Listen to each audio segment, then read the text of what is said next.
놀며 춤추는 것을 보고 심중에 그를 몹시 여기니라. 아멘. 오늘 이 말씀으로 예수님의 성품 17번째 칭찬이라고 하는 제목으로 하나님 말씀을 전하겠습니다. 칭찬은 고래도 춤추게 한다라고 하는 말을 들어보셨을 줄로 압니다. 무게가 거의 3톤 되어지는 이 범고래를 조련사가 아주 능숙능단하게 이렇게 움직여서 그 범고래가 사람들 보는 앞에서 활짝 이렇게 재롱을 떨 수 있는 비결이 있습니다. 물속에 사는 이 범고래가 IQ가 높다고 하지만은 이 동물을 사람이 조련해 가지고 이 마음대로 움직일 수 있게 하는 그 비결이 바로 칭찬에 있었다라고 하는 것입니다. 한없이 그 조련사의 말에 따라 범고래가 움직일 때마다 조련사는 범고래를 여지없이 칭찬해 줍니다. 또 실수했을 때는 질책하지 않고 빨리 관심을 다른 곳으로 돌려보내가지고 방향 이 중간중간에 계속해서 조련사는 범고래를 격려하고 칭찬합니다. 그럴 때 이 3톤 되는 범고래가 사람들 앞에서 재롱을 떨고 우리는 그 재롱 떠는 범고래를 보면서 깔깔깔대고 또 신나게 웃고 신기해하는 것입니다. 사랑하는 여러분 혹시 예수님에 대해서 한번 묵상해 보신 적이 있으신가 모르겠습니다. 예수님의 매일매일 살아가는 삶에 대해서 한번 여러분 생각해 보신 적이 있으세요? 예수님은 몇 시에 일어나셨을까? 예수님은 또 몇 시에 주무셨을까? 예수님은 어떤 음식을 좋아하셨을까? 또 예수님은 사람들과 대화할 때에 주로 어떤 말을 많이 사용하셨을까? 우리는 예수님이 하면은 하나님의 아들이시고 삼위되신 분이시기 때문에 우리와 다를 것으로 생각을 하거든요. 그러나 예수님이 하나님의 위에서 하늘 보좌를 뒤로 하시고 이 땅에 마리아의 몸속에 인간의 몸을 입고 오셨을 때는 저와 여러분이 가지고 있는 이 몸의 것들을 그대로 가지고 계셨습니다. 그렇기 때문에 몸을 입고 있었기 때문에 먹어야 되고 또 저녁에는 잠을 주무셔야 되고 또 사람들과 대화할 때에 기분이 좋을 수도 있고 나쁠 수도 있고 인간이 가지고 있는 모든 이 감정을 예수님은 그대로 다 가지시고 계셨던 것을 볼 수가 있습니다. 성경에 자세하게 예수님의 일상에 대해서 소개하고 있지는 않습니다. 그러나 예수님은 아침 새벽 미명에 일찍이 일어나서 나가서 한적한 곳에 가서 거기서 항상 예수님은 새벽 기도를 드렸습니다. 또 밤늦게까지 제자들을 가르치고 훈련하는 그런 일들을 하셨던 것을 볼 수 있습니다. 그런데 사복음서에 보면 예수님께서 사람들과 만나서 대화하는 이야기가 여러 번 나옵니다. 대화할 때에 예수님이 대화하는 그 내용의 주 핵심이 뭐였느냐? 바로 칭찬과 격려였다는 것을 볼 수가 있습니다. 처음 만나는 사람들에게도 예수님께서는 아끼지 아니하시고 격려하시고 칭찬을 하셨던 것을 볼 수가 있습니다. 베세다라고 하는 그 마을에서 나다나엘이라고 하는 한 사람을 만났어요. 처음 본 사람이에요. 근데 예수님은 처음 보셨어도 그 사람의 삶의 모습을 정면하게 다 꿰뚫어 보실 수 있는 능력이 있으신 분이셨어요. 근데 이 나다나엘을 볼 때에 예수님이 요한복음 1장 47절에 이렇게 이야기합니다. 이는 참 이스라엘 사람이다. 그 속에 간사함이 없다라고 그렇게 칭찬한 것을 볼 수가 있습니다. 여러분, 한 사람의 모습이 이렇게 그 간사함이 없는 이 모습만 있을까요? 그렇지 않을 거라고 생각합니다.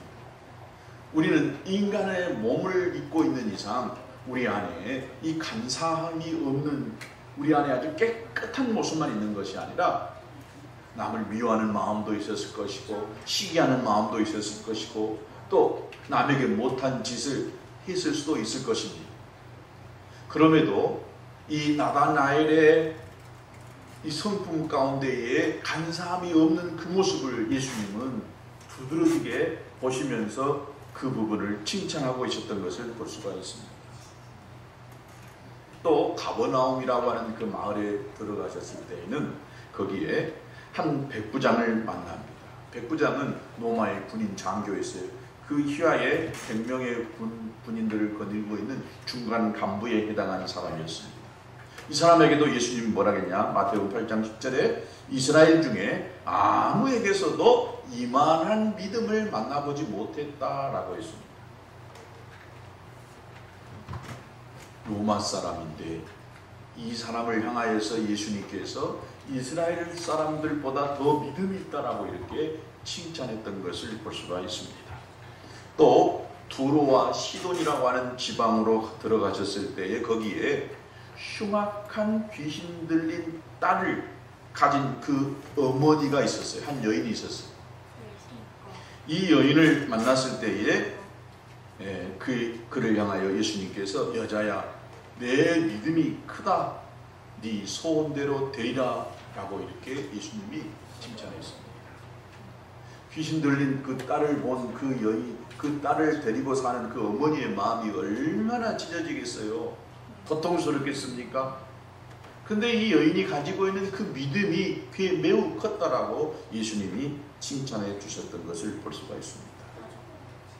또 여리고성에 들어가셨을 때는 예수님 얼굴을 한 번이라도 보고 싶어가지고 옥나무 위에 올라간 아주 키가 작았던 세리장 삭개오를 향하여서 예수님께서는 칭찬합니다. 누가복음 5장 9절에 삭개오야 내려와라. 내가 오늘 밤 너의 집에 하룻밤 묵어야 하겠다.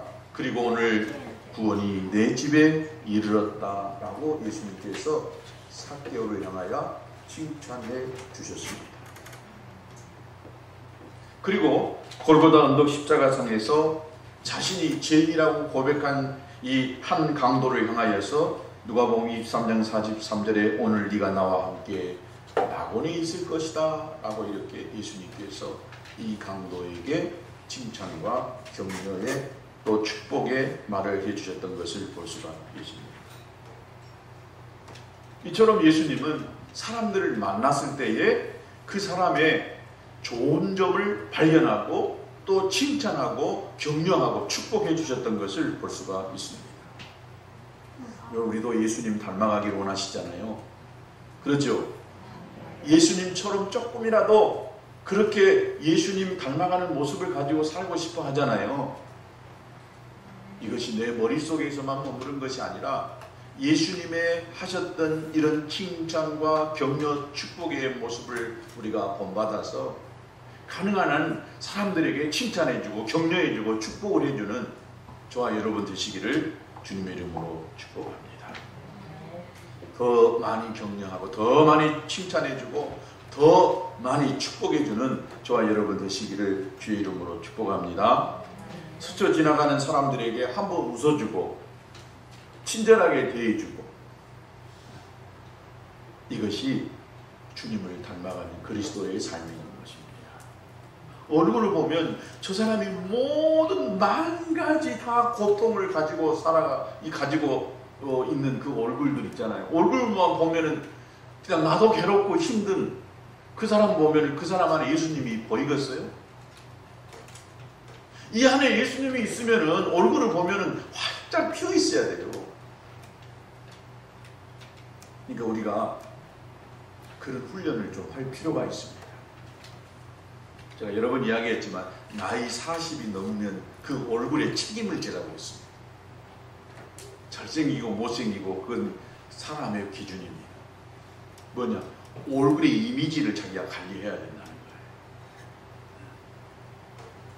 얼굴을 보면 야, 저 사람 참 좋게 생겼다. 야, 참 저 사람 왜 이렇게 저 사람 항상 볼 때마다 웃어?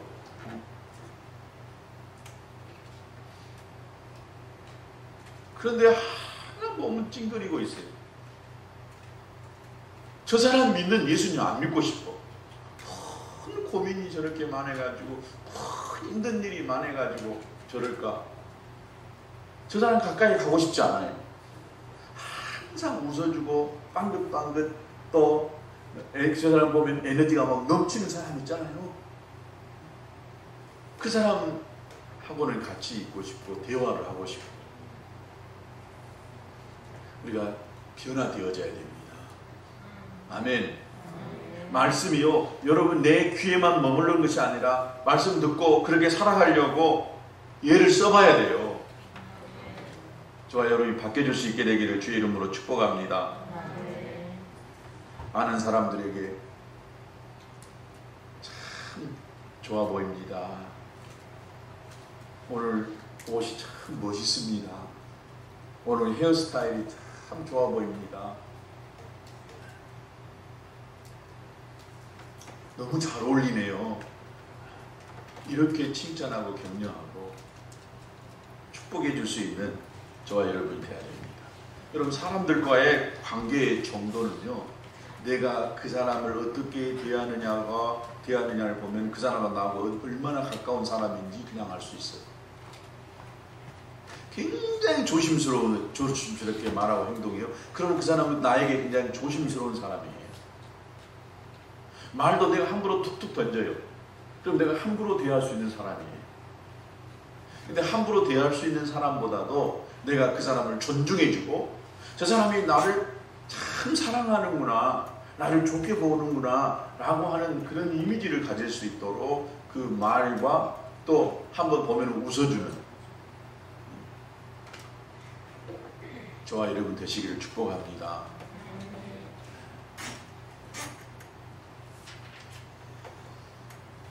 칭찬은 사람에게요, 자신감과 용기를 가져다 줍니다.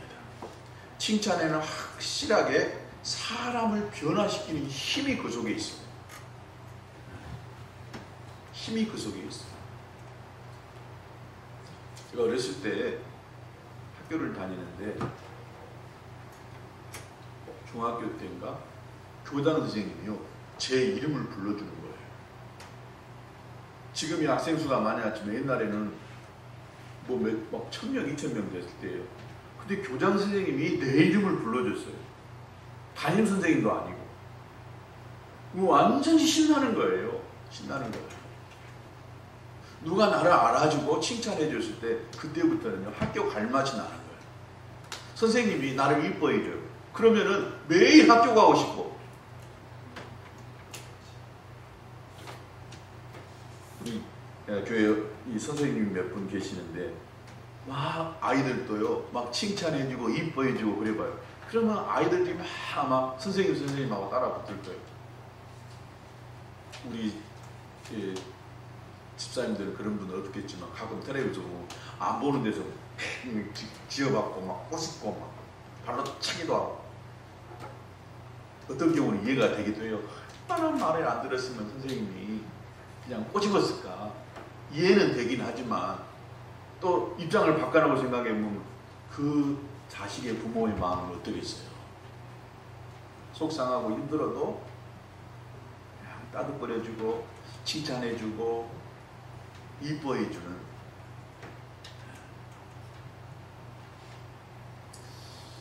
제가 이 설교를 준비하면서 이 마음에 걸리는 우리 교회 지금 안 나오고 있는 여러분 모두도 잘 아는 항상 우리들의 제 기도 속에 있었던 두 아이가 생각이 나요.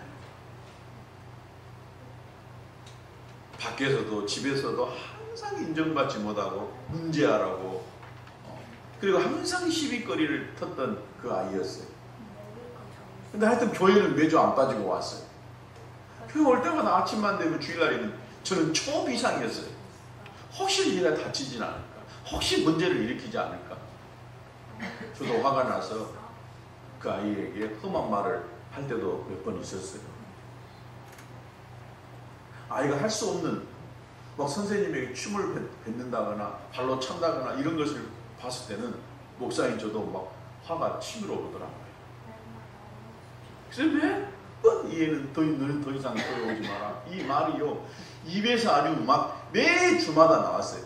매주마다 씨름했는데 제 입에서는 만약에 이 아이가 교회에 나오지 말아 할 때는 이 아이는 평생 가슴에 못이 박혀가지고 교회와 감싸워 살까봐 그것이 겁나더라고요.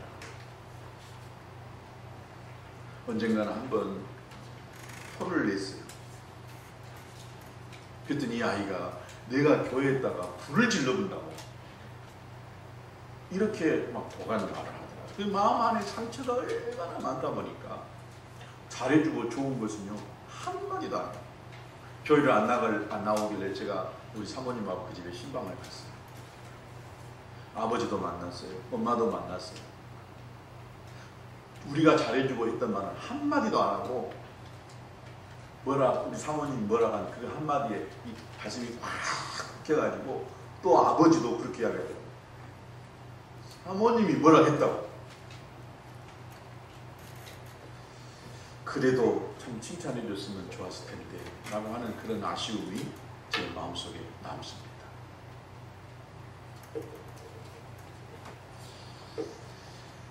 그래서 하도 제가 마음이 속이 이상하고 힘들길래 바로 집 밑에 우리 학교 후배가 하는 그 목사님 교회가 있었어요. 그래서 제가 내가 그 교회 바로 너희 집 밑에 있는 교회 그 목사님도 내가 너무 잘하니까 그냥 그 교회 가면 안 되겠냐? 안 해요. 나는 그놈께 올 거예요. 누구도 잘해준 것 같지는 않은데 그러나 그래도 우리가 다른 사람들보다는 좀 나았던지 그놈 교회 나온다고 하여튼 나온 것이 어떻게 보면 참 감사한 마음이 있었어요. 그러나 하여튼 그 아이를 끝까지 우리가 할 수 없을 때 정말 저하고 제 사모님 몇 번 가슴을 치면서 안타까워하고 또 힘들어하는 경우가 있었습니다. 사람들은요 칭찬을 받고 또 격려해 주면 자신감이 생기고 용기를 얻게 됩니다. 그 칭찬하는 말은 아주 짧은 말이거든요. 너 참 예쁘다. 너 참 잘한다. 근데 이 짧은 말 한마디가요 그 인생을 바꾸고 삶을 바꿀 수가 있다는 거예요.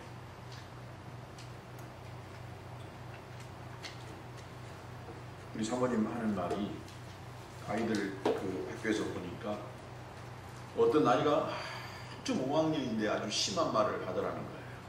아주 입에 담기 힘들 정도로 말을 한다는 거예요. 근데 나중에 알아보니까 그 아이가 엄마 아빠 손에서 키운 것이 아니라 할머니 손에서 크고 있는 아이인데 그 할머니가 집에서 그 아이한테 하는 말이 매일 하는 말이 너 뭐 해본다? 막 하여튼 우리 입으로 제가 앞에서 할 수 없는 그 시골 할머니들 하는 말 있잖아요. 그 아이를 매일같이 그 아이에게 말 안 들으니까 혼내면서 그 할머니는 너 막 뭐 해버린다, 사짜 해버린다 막 하니까 이 아이가 그 어려서부터 집에서 듣는 이야기를 그대로 학교에서 다른 아이한테 써는 거예요. 내가 너 뭐 해본다 막 하는 이런 말 담기 힘들 정도로 그런 험한 말을 하더라는 것입니다. 그러니까 어려서부터 그런 말을 집에서 계속 환경 속에서 칭찬과 격려의 말을 듣는 것이 아니라 저주하고 욕을 하고 막 이런 말을 듣다 보니까 그 아이는 어김없이 다른 아이들에게 그런 말들을 내뱉은 것을 볼 수가 있습니다. 칭찬과 격려를 통해서 신바람이 나면 과학적으로 설명할 수 없는 에너지가 무한정 이렇게 나온다는 거예요. 이것이 과학자들에 의해서 연구한 결과가 있습니다. 칭찬은 사람들을 신나게 하고 즐겁게 하고 기쁘게 합니다. 문제는 대부분의 사람들이 칭찬하고 격려보다는 문제를 지적하는 데 익숙해져 있어요. 다른 사람의 일을 가만히 지켜보고 있다가 잘할 때는 잘하는 것이 그러구나 라고 그냥 지나가는데 못한 것이 보이고 잘못한 것이 보이면 그때 너 왜 그래? 그냥 잘못한 것이 보이면 즉시로 잘못을 지적하는 태도를 보인다는 것입니다. 그런데 그렇게 해서 제대로 변화되는 사람은 별로 없습니다. 오히려 더 관계가 경직되는 경우가 많이 생기게 되는 것입니다. 아내가 섬기는 마음으로 평상시 안 하는 아침밥을 탁 차려줘요. 신발도 탁 깨끗이 닦아줘요. 거기다가 차까지 가서 먼지털이로 탁 닦아줘요. 이때 남편이 뭐라고 해야 되겠어요? 야, 오늘 뭐 안 하던 짓을 하냐? 해가 오늘 서쪽이 뜨겠다? 이건 칭찬하고 격려가 아닙니다. 남편이 아내를 기쁘게 하기 위해서 생전 안 하던 선물을 사와요. 아주 멋있는 브라우스를 하나 딱 사왔어요. 여보, 이거 내가 당신한테 준 선물이야. 그걸 딱 뜯어보고는 기분 좋았어요. 평상시 안 하는 행동을 남편이 한 거예요. 또 그 브라우스도 마음에 들었어요. 그때 뭐라고 해야 되겠어요? 반대로 해야 돼. 당신 무슨 꿍꿍이 있어? 나한테 뭘 바래? 이건 칭찬과 격려가 아닙니다. 아이가 모처럼 100점을 맞아 가버렸어요. 100점을. 엄마가 뭐라고 해야 되겠어요? 근데 야, 오늘 너 혹시 컨닝 했어? 뭔 일이냐? 이건 칭찬과 격려가 아닙니다. 네 실력으로는 도저히 100점 맞을 수 없는데 아무래도 너 수상하다. 너 100점 맞을 수 없는데 왜 100점 맞았어? 100점 맞을 것이 큰 잘못인 것처럼 칭찬하는 것이 아니라 나무라는 거예요. 다른 사람이 무언가 하는 것을 보면 우리는요, 칭찬하는 것이 익숙한 것이 아니라 지적하고 나무라는 것이 익숙해버려요. 좋은 행위를 했음에도 불구하고 우리는 그 행위가 완전히 뒤로 감춰진 어떤 숨겨진 의도가 있는 것처럼 막 들추어내서 이야기해버린 경우가 많다는 거예요. 오늘 우리가 읽은 성경에 보면 꼭 그런 이야기입니다. 블레셋 사람들에게 법궤를 빼앗겼다가 70년 만에 다윗이 왕이 되면서 이 법궤를 가지고 오게 됩니다. 그리고 예루살렘으로 모시게 됐어요. 그 일을 위해서 다윗이 천부장, 백부장, 간부들을 다 모아놓고 어떻게 이 법궤가 예루살렘으로 오는데 우리가 어떻게 이 법궤를 맞이했으면 좋겠냐 라고 의논하고 또 이스라엘 온 회중에게 다 동의를 구하게 됐던 것을 볼 수가 있습니다. 그리고 이스라엘 가운데에 3만 명을 뽑아요. 그리고 이 법궤가 들어오는 이 일을 아주 이스라엘 모든 사람이 대동단결해 가지고 축제를 벌여요. 하나님의 임재의 상징이었던 이 법궤가 블레셋 사람들의 손에 있다가 다시 예루살렘의 성전으로 오게 되어질 때에, 성전이 아니라 예루살렘에 오게 되어질 때에 이 이스라엘 사람들의 마음이 어떻고 이 일을 앞서서 주관했던 다윗의 마음이 어떻겠습니까? 너무나 좋았어요, 다윗이. 그래가지고 나가서 법궤가 들어오니까 덩실덩실 춤을 춰버렸어요. 근데 옷이 내려갔는지도 모르고 이 다윗이 너무 좋아가지고 하나님을 찬양하게 했던 거예요. 그런데 그 부인 아내 미갈이 그 현장에 있지도 않냐고 멀리서 궁궐안에서 보니까 왕이 체면을 다 내려놓고 나가서 세상의 왕 체면에 덩실덩실 춤을 추다가 바지꼬랭이가 내려가지고 속옷이 다 보이는 이런 일을 했던 것을 봅니다. 그리고는 마음속으로 업신여기고 비웃었어요. 다시 집에 들어왔는데 그 아내 미갈이 이렇게 합니다. 오늘 당신 채통 완전히 박살나버렸다고. 세상에 왕이 돼가지고 그것이 뭔 짓이냐고. 나가서 춤추고 바지꼬랭이 다 내리고 팬티까지 보이는데 나가서 춤추고 있냐고 이렇게 비아냥거리고 웃게 되는 것을 볼 수가 있습니다. 여러분, 미갈이 왜 이렇게 다윗은 기뻐서 춤을 추고 옷이 내려갈 정도로 모를 정도로 하나님을 찬양하는 일을 기쁘게 했는데, 이 미갈은 왜 이 다윗과 함께 기뻐하지 못하고 다윗을 비난할 수밖에 없었을까요? 자기 중심적이고 너무 이기적이었어요. 그것은 그 아버지 사울을 통해서 배웠습니다. 다윗이 나가서 싸워서 이기고 오니까 사람들이 다윗을 기뻐하고 칭찬합니다. 그러니까 이 사울이요, 시기 질투함의 마음이 생겼어요. 그래서 다윗을 죽이려고 했던 것입니다. 이것을 보고 자란 그 딸 미갈은 다윗 왕이 기뻐하는 그 꼴을 못 보고 사람들이 기뻐하는 것을 함께 기뻐하지 못하고 이 마음속에 비아냥거리고 비웃는 이런 모습을 가진 사람이 바로 그 다윗의 아내 미갈이었던 것을 볼 수가 있습니다. 다윗은요, 그래도 미갈에게 은혜를 베풀었던 사람이었어요. 자기를 죽이려고 했던 사울의 딸이었지만 아내로 삼고 함께 살아보려고 했던 사람이었던 것입니다. 복음서 읽어보면 예수님께서 죄인들을 칭찬하신 경우가 많이 있습니다.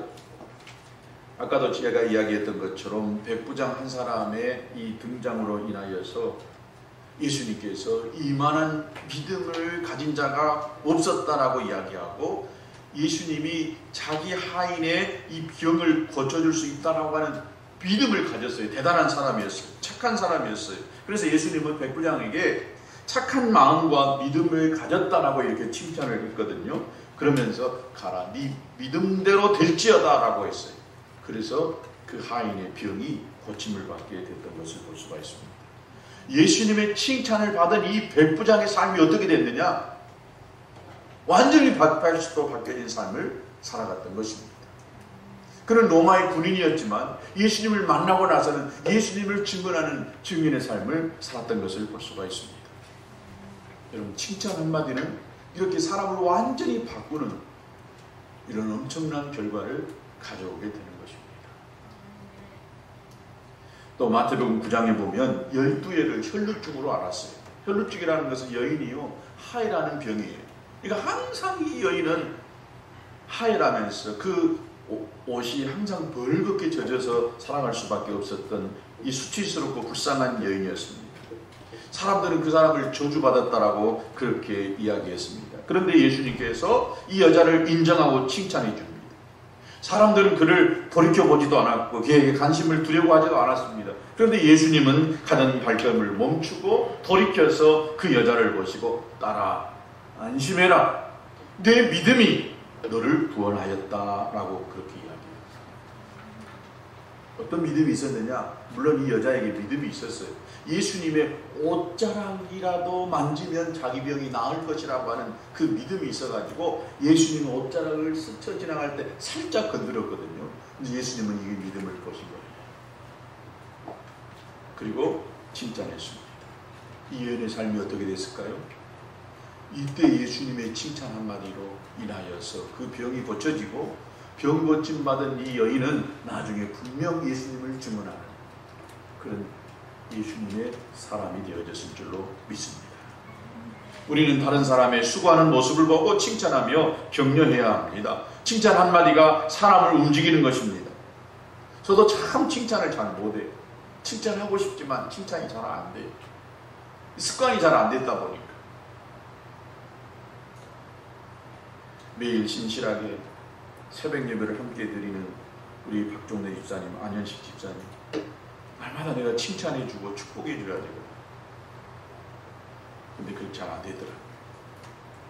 또 매주 토요일마다 신실하게 청소하는 우리 노 집사님, 항상 싱글방글이야.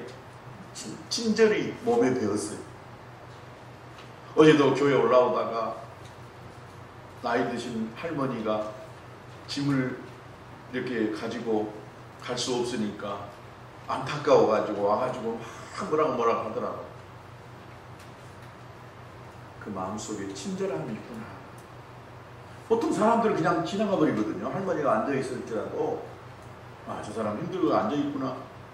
근데 이 마음에 예수님의 성품을 가진 사람은요, 사람의 어려움을, 힘든 것들을 볼 수 있어야 되고 또 도울 수 있어야 되는 거예요. 또 매주마다 청소 담당하는 우리 여자 집사님도 신실하게 와서 교회 이 청소하는 일을 보면서 제가 칭찬해주고 또 격려해 줘야 되는데 그것이 못해요. 우리 신권사님도 좀 몸이 좋지 않아가지고 청소는 못하더라도 정확하게 보면 교회 10시만 되면 딱 내려와서 교회 마당을 거느려요. 그 모습도 참 좋아 보이더라. 뭘 해서 그런 것이 아니라 함께 하려고 하고 그 시간에 나라도 내 몸이라도 거기 있어야 되겠다라고 하는 그 마음을 갖는 그 모습이 참 좋은 모습인데 내가 칭찬을 못했어요. 이나 어른이나 칭찬을 들으면요 힘이 나요. 기분이 좋아. 한 사람 한 사람 제가 칭찬하고 싶은 것이 많은데 그러지 못합니다. 또 우리들은 남 칭찬하면요 배가 아파. 이 목사님 저 사람은 칭찬 나도 잘한 것이 있는데 그러면 안 돼요. 나중에 이 미간이 있고 그런 사람이에요. 목사님 저도요 칭찬 받고 싶어요. 사람 누구나 다 칭찬을 통해서 힘이 나고 용기가 생기는 거예요. 지난주에 우리 새신자인 이기옥 성도님이 목사님 오늘 설교 너무 은혜됐습니다 그렇게 얘기해요. 새신자도 저런 말 할 줄 아시더라고요. 매주마다요 설교 은혜 받았다고 이야기해요. 그러면 들으면 굉장히 기분 좋아요. 오늘 설교 참 잘했나. 은혜를 끼쳤는가 보다. 그리고 가서 나도 또 한 번 다시 들어요. 내가 오늘 설교 진짜 잘했나. 칭찬하고 격려가 목사를 신나게 하고요. 설교 더 잘하게 하게 만드는 거예요. 발명한 에디슨 알죠? 이 에디슨은요 학교에서는 열등생이었어요. 근데 집에서는 우등생이었어요. 왜냐? 학교 가면 선생님이 공부 못한다고 너는 왜 그렇게 멍청하고 공부도 못하냐 날마다 그랬거든요. 근데 집에 와서는 엄마가 엄청 칭찬했어요. 너는 뭐 그렇게 머리가 좋니? 칭찬하니까 나중에 공부는 꼴등이었어도 나중에 엄청난 발명가가 될 수 있었던 것입니다. 어머니가 인정해 줬거든요. 너는 대단한 과학자다, 대단한 인물이라고 칭찬해 줬어요. 그 칭찬을 받은 이 에디슨이 나중에 발명왕이 될 수 있었던 것입니다. 여러분 칭찬은 바보를 천재로 만든다는 말이 있어요. 우리 칭찬을 아끼지 마시고 마음껏 칭찬하면서 할 수 있게 되기를 축복합니다. 집에서요, 직장에서요, 교회에서요, 칭찬만 잘해보세요. 가정이요, 행복하게 돼요. 직장생활 할 맛 나요. 칭찬하지 못하고 비난하는 결과 이 어떻게 됐느냐. 미갈은요 남편의 사랑을 정말 받을 수 없는 여인이었는데 남편의 사랑을 받은 사람이었어요. 아까도 말했지만은 원수인 사울의 딸이었어요. 다윗이 얼마나 내쳐도 쳐버릴 수 있는 그런 여인이었어요. 그럼에도 불구하고 이 다윗은 이 미갈을 사랑하고 있었던 것입니다. 그런데 하나님을 기쁘시게 하는 남편을 칭찬하지 못하고 축복하지 못하고 조롱하고 비웃었던 거예요. 그리고 나중에 그 조롱하고 비웃은 것, 남편을 칭찬하지 못하는 것이, 남편에게 도전하는 것이요 하나님께 향하여 정면 도전하는 것이 되고 말았어요. 하나님이 그렇게 간주해 버렸습니다. 그래서 사무엘하 6장 23절에 보면 그러므로 사울의 딸 미갈이 죽는 날까지 자식이 없으니라 그랬어요. 남을 비난하고 조롱하는 대가가 이렇게 무섭습니다. 사람들은 너와 나를 망난하고 다른 사람이 나를 어떻게 생각하는 것에 대해서 매우 민감하게 반응합니다. 칭찬하면 기분이 좋지만 널 꾸짖고 비난하면요 우울해지는 것은 사실입니다. 반대로 우리가 누군가로부터 모함을 받거나 욕을 받거나 칭찬을 받지 못할 때 이건 엄청난 큰 고통이 돼요. 그래서 사람들은 언제나 칭찬을 기대하면서 칭찬 받기를 원해요. 그럴 때 칭찬을 딱 해줘야 되거든. 저도 잘 못해요. 아내가 항상 입는 옷이 아니라 새로운 옷을 입었어요. 그러면 야, 당신 참 옷 너무 잘 어울린다. 멋있다. 옷은 내가 아닌데도 내가 입은 그 옷을 칭찬해주는 기분이 좋거든요. 오늘 당신 머리 스타일 참 멋있다. 오늘 보니까 당신 별나도 더 날씬하게 보인다. 날씬을 안 하는 것 같아. 안 해도 날씬하다고 해주면 기분이 좋은 거예요.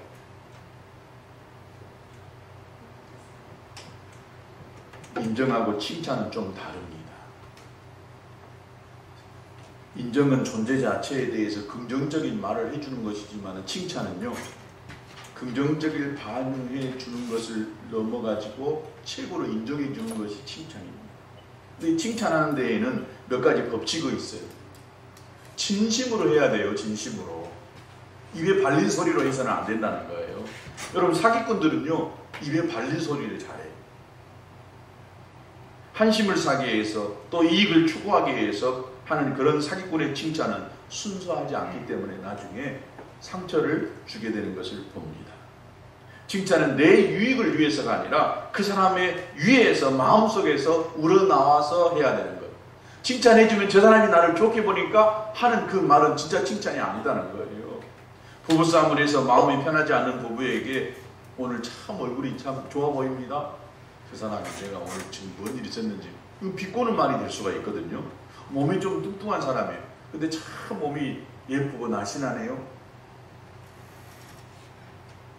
이 말도 합당한 칭찬이 아닙니다. 마음이 담긴 진실 어린 이 칭찬을 해 주어야만 하는 거예요. 좋게 보려고 하면 분명 칭찬할 것이 있어요. 두 번째, 칭찬은요, 찾아서 해야 돼요. 찾아서. 칭찬할 때는 칭찬만 해야 되는 거예요. 아까 얘기했던 것처럼 다른 것은 못하네. 너 이거 참 잘한다. 칭찬이요? 비꼬는 말이에요. 이건 칭찬이 아니에요. 칭찬할 때는 그냥 칭찬만 해줘야 되는 거예요. 다른 것은 못하는데 이건 잘한다? 그럼 이건 진짜 칭찬이 아니라 비난하는 것이 될 수가 있는 것입니다. 못한다 하면 진짜 못하는 것이기 때문에 잘한다는 것을 찾아서 칭찬해주면 그 사람이 힘을 얻게 되는 것입니다. 마지막에 제가 베드로 이야기하고를 마칠게요. 예수님도요, 좋은 점, 잘한 점을 찾아내가지고 칭찬해 주셨어요. 마태복음 16장에 보면 베드로가 예수님께 주는 그리스도시요 살아계신 하나님의 아들입니다 라고 이렇게 예수님께 고백을 합니다. 그러니까 예수님께서 바요나 시몬아, 네가 참 복이 있다. 이를 네게 알게 하신 네가 혈육이 아니요 하늘에 계신 내 아버지다 라고 하면서 또 내가 네게 이르노니 너는 베드로다. 처음에는 뭐라 했어요? 바요나 시몬아 그랬거든요. 시몬이 진짜 이름이요. 근데 나중에 예수님께서 너는 베드로다. 베드로라는 건 반석이라는 뜻이거든요. 시몬이라는 말은 갈대라는 뜻이에요. 흔들흔들 한다는 거예요. 그러니까 베드로는 어때요? 순간에 믿음이 좋을 때는 확 좋다가 믿음 떨어지면 왕창 떨어지고, 그러니까 갈대였어요.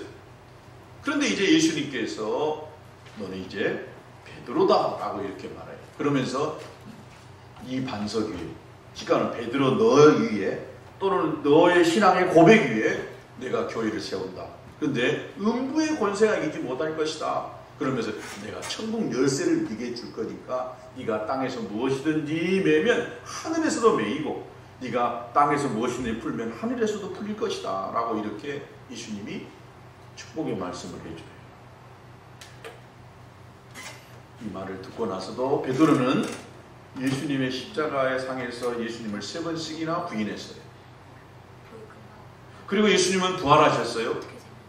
그리고 베드로는 부활하신 예수님을 알고도 가서 다시 또 어부의 일을 하려고 했습니다. 예수님이 또 찾아갔어요. 베드로에게. 그리고 네가 왜 나 부인했냐? 내가 너한테 해준 것이 얼마인데 어떻게 내가 너를 더해준대? 왜 너 나 부인했니? 라고 하지 아니하고 예수님은 베드로에게 할 수 있는 일을 맡기십니다. 그러면서 네가 나를 사랑하느냐? 라고 이렇게 물어봐요. 베드로는 주님을 사랑했거든요. 근데 자기가 예수님을 배반했기 때문에 더 이상 예수님을 가까이 할 수가 없었어요. 그래서 예수님이 베드로의 마음을 알고 베드로야 네가 나 사랑하니? 라고 물어보고 사랑한다고 하니까 그러면 내 양을 먹어라 라고 이렇게 말씀해 주셨던 것을 봅니다. 여러분 좋은 것을 찾으려고 한다면 좋은 것이 보여요. 그 좋은 것을 찾아서 칭찬하고 격려해 주시오. 그러면 자녀가 잘 됩니다. 가정이 행복해집니다. 일터가 즐거워져요. 칭찬하며 살아가시는 저와 여러분 되시기를 주님의 이름으로 축복합니다.